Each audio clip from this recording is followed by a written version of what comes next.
Sherwin? Okay, si Sherwin. Yes, Raymond. Raymond, nabalot nga ng lungkot yung masaya ng kapistahan dito sa Barangay 37 kagabi, dito sa bahagi ng Cavite City.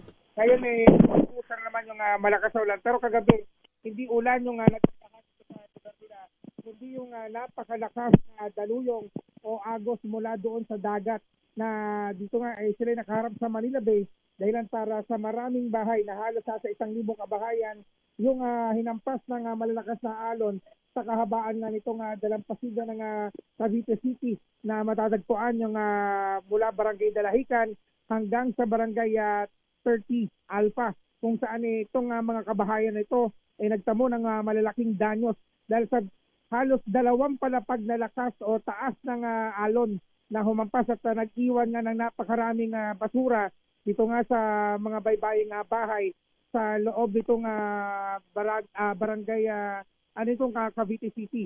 Wala silang ibang nagawa kundi yung marami sa kanila umakyat na lamang sa mga matataas na bahagi ng kanilang kabahayan habang yung mga nakatira direkta sa tabi mismo nitong karagatan sila nagsilikas dahil yung tindi ng lakas ng alon ay hindi kinakaya ng mga bahay kaya't marami sa mga bahay na gawa sa light material ang nawasak.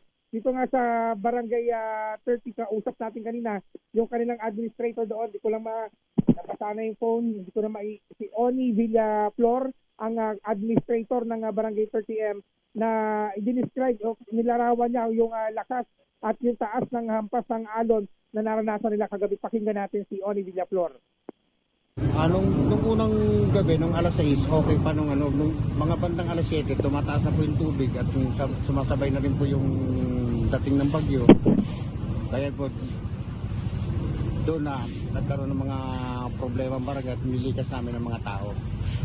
Gaano kataas po yung mga alon? Umaabot po na siguro ng mga hanggang kulang 2 palapag. Ganun po ang sitwasyon. Tubig dagat na pumasok dito sa barangay nyo? Kaya marami pong mga tao na ilikas namin gawa ng nasira po kanilang mga tahanan. Mga gaano karami po yung naapekto ang pamilya po? Mostly po mga siguro may 100 dito. Sa barangay lang po namin, barangay 30 po. Maraming salamat po.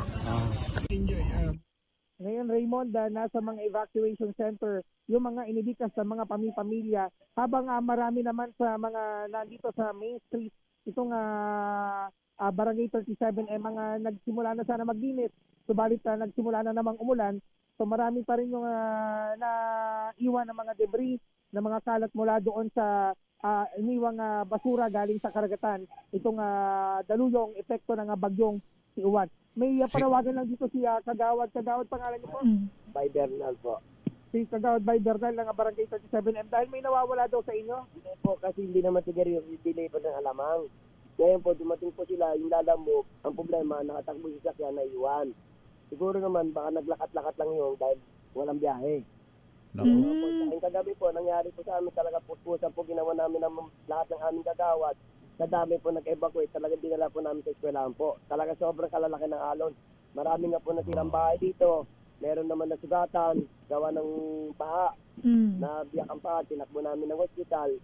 Ayos naman po, nalunasan naman po. Si Mayor naman tumutulong naman sa amin ng maayos. Maraming salamat. Hindi naman kami pinapabayaan ni Mayor. Maraming salamat Bernal po. Kay Bernal na kagawad ng Barangay 37M. Ayun na Raymond, kala mo napakalakas ng buhos ng ulan dito ngayon sa lugar. Sa malakas pa rin. May hangin pa Kita mo, gumuguhit pa yung hangin sa kalsada.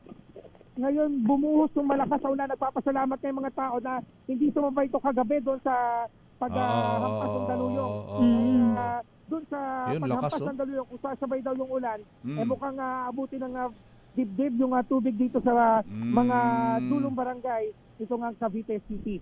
Sa ngayon, nararanasan na yung epekto ng signal number 2 dito nga sa Cavite, epekto nga ng bagyong si Yuan.